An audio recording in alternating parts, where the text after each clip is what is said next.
Welcome back. I'm exhausted. I was going to say your hair is definitely giving not recovered from yesterday's antics. It's fine. Is it? I mean, I showered before and I just put it up. Maybe brush it. I thought it looked kind of cute. Okay. And for those that are joining us, obviously we are straight off the back of Las Vegas Grand Prix. We had our watch party yesterday, but more importantly, just the chaos that unfolded after the race. The whole internet is in a shambles. We are all in a shambles. Lots to unpack today, and I'm very glad that a few things. I had physical goosebumps and like thinking about it, but I was like, no, maybe they're metaphorical goosebumps. But I think there is just so many emotions that are going through everyone's heads right now, and we are so lucky that we got to watch that race live and to actually not have to be awake at 3 a.m. and dealing with that, or worse, waking up to the news. The fact that we got everyone to see it else live, complaining about it. Yeah, get over it. Welcome to our lives. Let us have this one thing, please. To anyone that lives overseas and, you know, particularly in the UK and whatnot, they're like, oh my God, you have to get up at 3 a.m. Guys, seriously, it's one race. Yeah. We have that every race. Yeah. Well, not every race, but like that's the majority of our life. And the Qatar for us next week is at 3 a.m. No, it's at 11. Is it at 11? Yeah, it's at 11 p.m. Oh, yeah. I read 3 a.m. somewhere. No, but this is the thing. Okay, that's so much better because I was in my head. I was like, where am I going to watch it? But also, don't you think as well, like it's what is worse? Because in this situation with Las Vegas GP, right? Hypothetically, if that happened in Qatar, we would probably go to sleep after the race. Yes. You know what I mean? But if it was a 3 a.m. race, then maybe we would wake up just a bit later and we would probably be watching the race and be getting those notifications as they were happening. So it's tricky for us. So very thankful that we got to experience it live. And I just loved seeing, I have never seen so much orange in my feed. I know. And the words disqualified with two sad faces. And I'm really thankful that we got to see that live. It was nuts that it was happening and how we found it. So we're still at the pub, right? The broadcast has been turned off. We're sort of moving. We're packing everything up. We have these watch parties for our community, if anyone doesn't know, where we invite so many people down. Like it's a free event, family friendly. Just come down. There's a sim. We have competitions. It's just it's a novelty for Australians pretty much to watch F1 at the pub. And we were leaving the pub and I got a message from my coach saying, Lando, he's been summoned to the stewards. And we were Googling. We're like, what the fuck? There's no information about that anywhere. There was nothing. And because initially we thought it was that something to do with his petrol, that he didn't have enough petrol. Yeah, that his car weighed in too light. I mean, I think that's what everyone just assumed. And then it just went dark. And then McLaren weren't really celebrating on Instagram and everyone was like, that is, if you're ever looking for a red flag, when a team hasn't posted their victory within a certain window. Well, they posted something, but they hadn't posted what they usually post. The whole team. Yeah, they'd done their immediate reaction of P2, P4, all that sort of stuff. And then someone else that we know who is connected into the world was like, both of them have been summoned in and this is what it is. And then about 20 minutes later, that person confirmed it for us. And then it came out about an hour later and it was just like, holy shit. Yeah. We got everything out and then we went to bed and we woke up and it was, this season just opened up. Like three races because the sprint counts. The sprint, that sprint is going to count more than ever. It's 2.5 races actually. I'm counting it as a race because that sprint is going to matter so much. This is why we need the fastest lap back. This is what do we say? Just F1, FIA, if you're listening, we need the fastest lap back next season, please, because this is where it counts. Yeah. And we've said this before, this would have made such a difference in the championship. But then it's also kind of exciting that it's not there. Why? Because we have only 3 opportunities. But the fastest lap, like if you think about it across the season, could have made a big difference. Either way, it's very exciting right now. But I just think that would have been something that could have made it a lot more entertaining.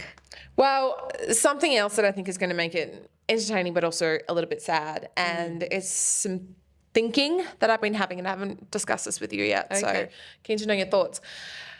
Lando is in front by 24 points, right? And Max and Oscar are sitting on the exact same amount of points, which is scary. you know, Lando is getting hunted now. Like anything is possible. Yeah. But I think McLaren are going to come in and say to Oscar, you need to protect Lando from Max. Maybe. And they're going to sit him down and make that the rules. And that's what it's going to be about. I mean, I think Max is such a brilliant driver. He's going to do whatever he does. But if Oscar doesn't follow these McLaren team orders, will he fuck up everything that he is doing in that team and jeopardize what they think of him? Oscar. Yes. I don't think so. I mean, I think it's an interesting point that you make, because I guess we haven't really spoken about this. And I think it is something that can absolutely happen. It is something that we've seen previous years where, you know, teams do prioritize a driver. And in this instance, yes, it makes sense to do that. I think that's what they're going to do. And I think Zach's going to backtrack on his ass and what he said the other week, being like, I don't want either of them to go. But then, yeah, and it also does go against what he was saying, where he wants it to be a fight in Abu Dhabi. But yeah, I think as a team, I think it's a smart choice to make, especially when you're going up against someone like Max Verstappen. It's funny that you say this is a scary position that we're in.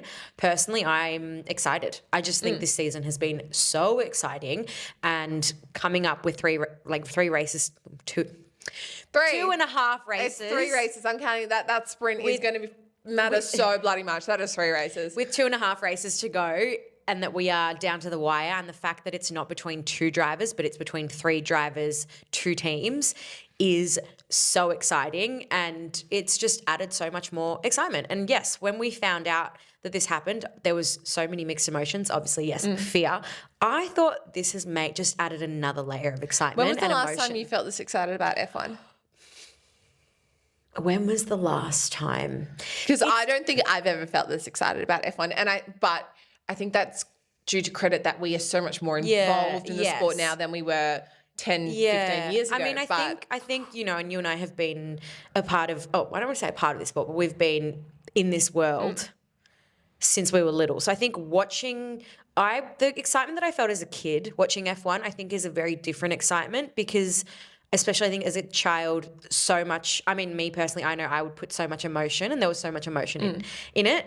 And I think now we sort of look at it through a professional lens. And, you know, you and I have professionally, I know that you did work in AusGP previously, but realistically what we're doing now. I feel like that doesn't count anymore. No, well, exactly what we're doing now. And okay, we've had this podcast for 3 years. This is absolutely the most exciting. And there's definitely been moments of excitement. And, you know, as a Ferrari fan, I've had big moments where I've been excited, but especially I feel, and, you know, being in a room with many F1 fans yesterday. Shit. What did you forget? I just realised I'm at a wedding when Qatar's on. Shit. That's all right. Just watch it. By 11 o'clock, you're not paying attention to the wedding, no offence to the bride and groom. Or you would be. But, oh, shit. That's all right. Sorry. I think, I will be in actually, well, for those. It just occurred to me. I always thought 3 a.m, so I was like. No, that would have been better maybe, but then you could have passed out. Wow. Okay. I'm actually going to be in Hong Kong. So if any any listeners out there have any recommendations on the where... wedding's on Saturday, not Sunday. Oh, yeah, true. What am I thinking? Well, I'm going to be in Hong Kong. So if anyone has any recommendations on bars or cool places to watch the F1 in Hong Kong, please, please, please let me know, because I absolutely need to be around like-minded people, which is what I was saying, that being in a room with so many F1 fans, which again we say is very rare for us, and it's such a blessing, you feel everyone's energy. And yesterday as well, we had a lot of Lando fans, obviously many Oscar fans. Oh, yeah. And feeling the energy. And even right now, I have goosebumps. I'm getting sweaty. It's like you feel so heightened. There's so much cortisol and excitement running through us. And this is just what happened yesterday. The disqualification is the cherry on top of this season. And I think personally, it has made it more exciting. It has added another layer. It's made it more, what was the word I was going to say? It has made it more Everything. Well, it's just even the playing field. Yeah. I think it's even the playing field a bit more. I think, honestly, I actually think it's interesting because you say this might work against Oscar, which it may. I think this works in Oscar's favour because it has made them slightly more even. Well, I think I would love to see them go out and fight together and really push that and actually see all three drivers fight. And I think all three drivers deserve that opportunity. I think that they need to be fighting. No one needs to be protecting anyone. Give them all the fair chance to drive as hard as they can and perform as hard as they can and work as hard as they can with their engineering teams and their mechanics. That is what should be happening. So I hope that McLaren don't give Oscar those, sit down and we need you to protect Lando. We're picking Lando for this opportunity. Your time will come. Because at the end of the day, look, Vegas wasn't Oscar's best race and he got bitched with that yellow flag in quali, which could have changed everything. Yeah, that was very frustrating. So it kind of was a blessing for Oscar. It was that he got disqualified. Yeah. Because it put him closer to Lando where he would have been further apart. So I want to see them have that equal opportunity. It's like a new even playing field. And for when people say, you guys are just Aussies, like you're biased, blah, blah, blah. The way to describe this is that Australians have never had this feeling before. Britons? Yeah, British? Britons? Brits. Is that a word? The Brits? You guys have that feeling all the time. Yeah. Overseas, America, you guys have that feeling over all the time. Well, not always with F1. Not with F1, but with a lot of other sports. Yeah. They see their superstars constantly win. Even just look at the tennis. And a lot of the European countries as well. It's very rare, except for swimming at the Olympics, that Australians properly dominate, unless you're Scotty James at the Winter Olympics. But how often are we watching the Winter Olympics? Every 4 years, and how often do you tune into that? But there's Ash Barty as well. Yeah, but she's no longer in the sport. I know. The only thing, I agree with what you're saying. This is our, oh my God. I agree with what you're saying, but I actually think maybe you're not crediting Aussies enough because I actually think we're very strong in sports. We're very strong in sports. And I think the difference that we have But we've is never that had this. well, yes, we have, I think, across many sports, because obviously we are a smaller nation compared to all the countries that you've listed. The beauty about Australians in sport, and this is a wider topic, is that we have many Oscar Piastris. We have not many, not as in we don't have a huge volume of people competing across sports, but we have those golden nuggets in each sport that absolutely dominate. But they're fucking rare. They are rare. They are rare, yeah. And we haven't seen this. And we haven't seen anything like this. Yes. So this is what's making it truly exciting. It is incredibly exciting. I forgot about this weekend. I just want the week to go. You know something? Really I just want to go a little bit off topic McLaren because I think we need to mention Mercedes. Yeah, you said you wanted to talk about Mercedes. Yes. So what about Mercedes do you want to discuss in particular? Yeah, so I did briefly mention not last week, the week before when we had a race, that it was a little bit frustrating as a Ferrari fan because obviously Ferrari were coming second in constructors, which is sort of the first last.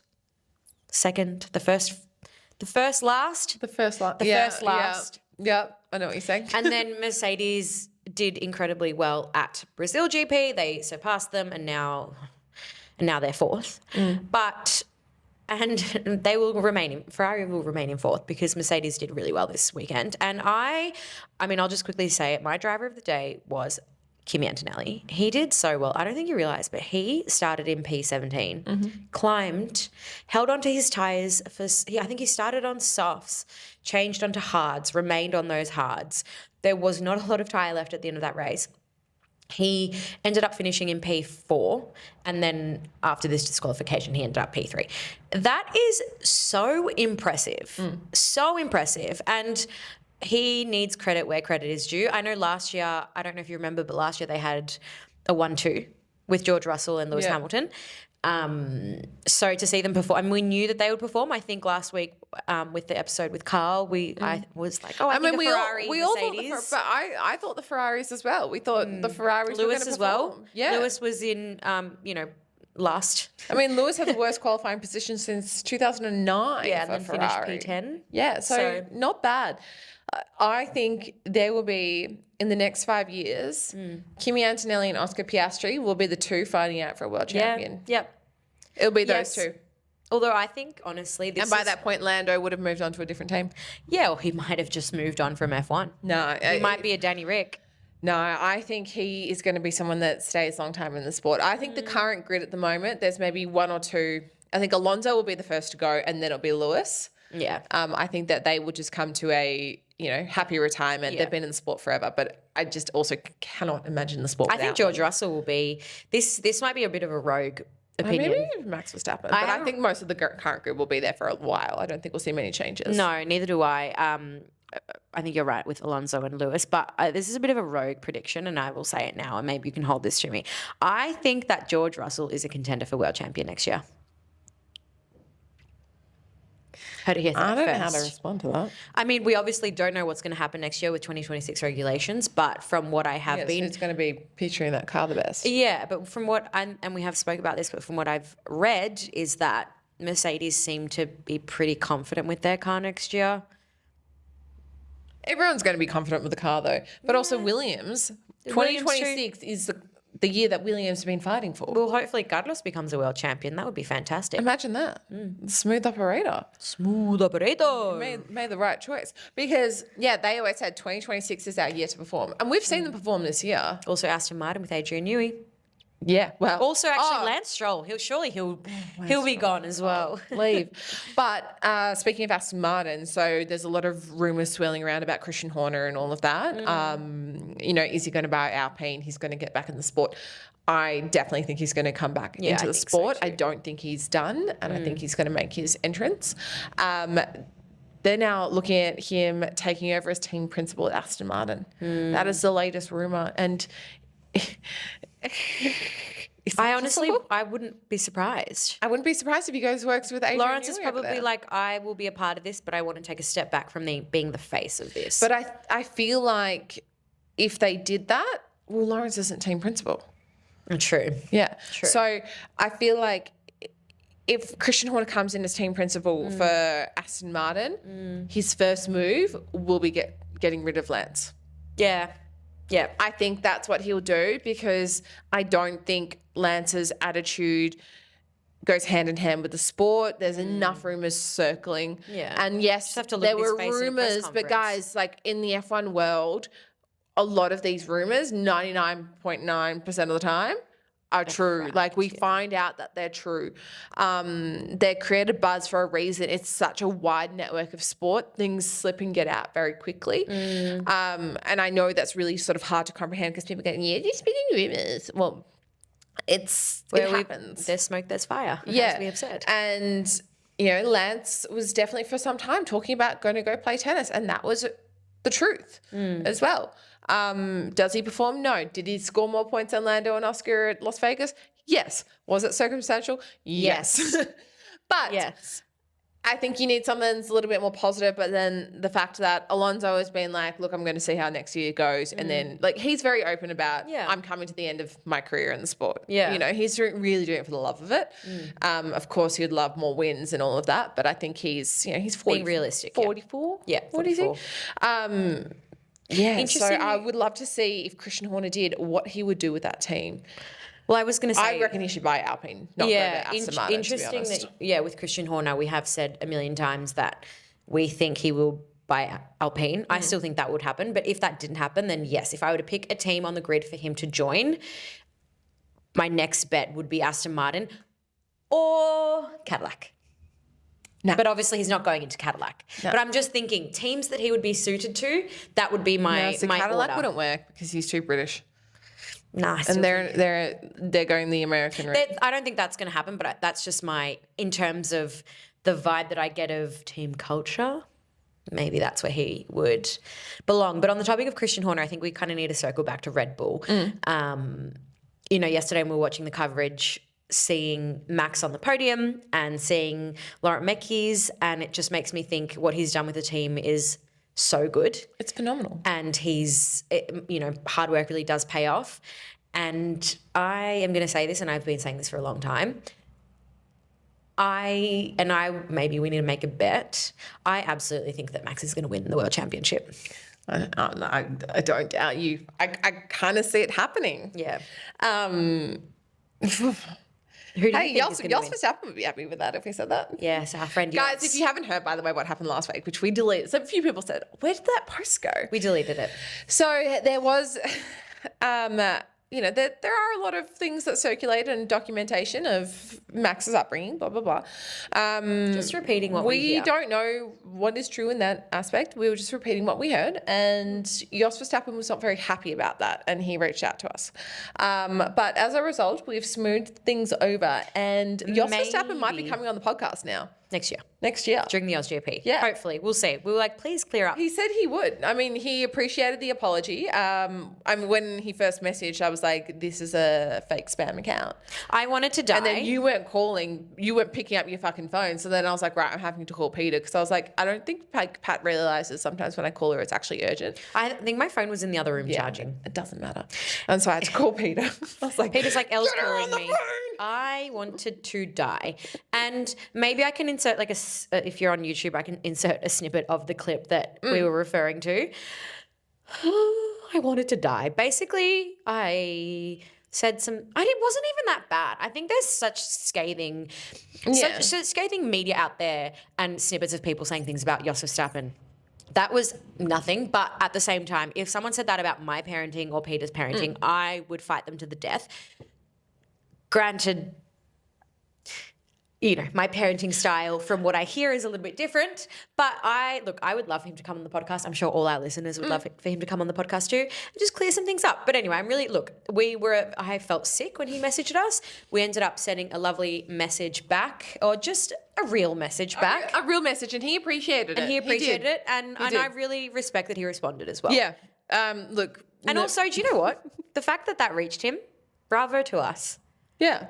And also, you just never know who's watching, so just be careful what you put out on the internet. Yeah, I know, but I also know message that, for all. I remember once we mentioned Jos Verstappen in another episode, and then a lot of people came firing for us. They're like, "How could you support him?" So it's very conflicting messaging. Which we're not It's supporting. like, We're not saying he's the best we're person in the literally world. just talking about situations. Yeah, correct. That we have, we're divulging what we hear, and then we discuss and we share our Yes. opinions on that. It doesn't mean that we are right or wrong. No, correct. And I think as well, nowadays, everyone is entitled to an opinion. Yeah. Let's just respect each other. Let's all respect each other. All right, well, I think that's all we've got time for. The end of this episode. Do you want to go your red flag, green flag? I know you love it. I do. But actually, before that, any Qatar predictions?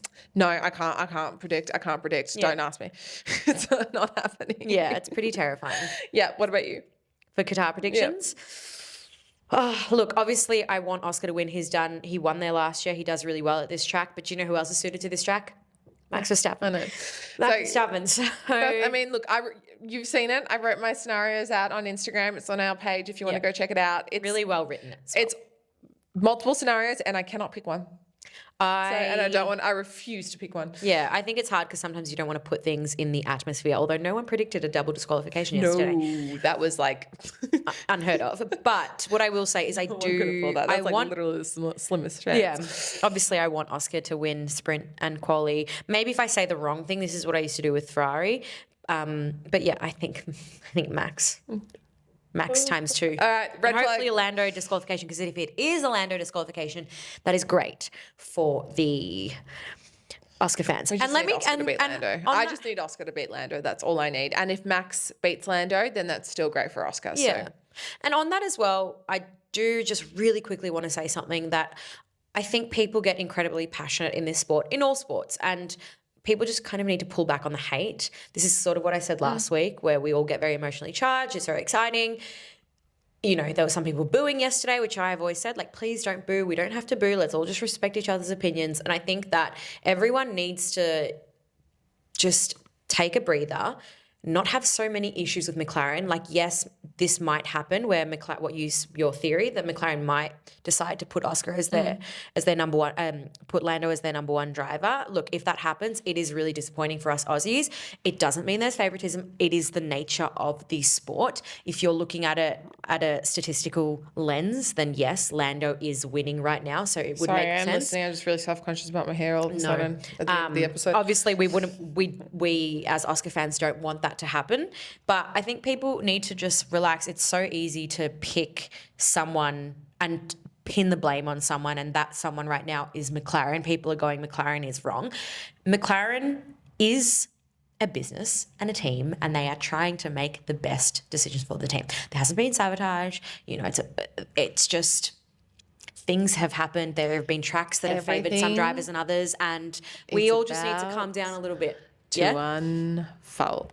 All right. Anyway. Red flag, green flag, because I reckon we've got about 30 seconds left on this. Yeah, so green flag, I'll start with red flag. Just received some really shitty news yesterday after our event, which is really awful, but I'm okay. And green flag was obviously our event. Just being around our beautiful community and watching the F1 and just the excitement of what is happening in the Drivers' Championship and the next couple of weeks is just going to be... All right, mine's, I'm just going to do 2 green flags. Good. Obviously, our event was amazing. Loved having everyone there. But also, green flag is our episode with Carl last week. Oh, yes, Carl. So if you haven't listened to that, that was a really great interview. He is one of the 2 FIA medical... Possibly one of the sweetest men Formula I've One ever driver. met. Yeah, so he came along to the event with his kids. He was like, I just want to say hi and support you guys. Like, just really nice. Yeah. And real genuine human. Yeah. The interview was really great. Like, I actually have listened to it a couple of times. There's so many stories, and look, we went on tangents. Sure, whatever. Yeah. We did that. Yeah. Sue us. And sometimes I'm listening to it, I'm like, no, go back. Yeah. Get back. And I'm like, damn it, why didn't we go back? But that's us. Which makes me excited for part 2. You put all 3 people with ADHD in a room and Concerning. Yeah. But part 2 will come. All right. Love you and leave you. Thank you for listening. Don't forget we have some competitions going, so head to the little description here where we'll send you to the links of all of that jazz. And make sure you like, subscribe, all of the above.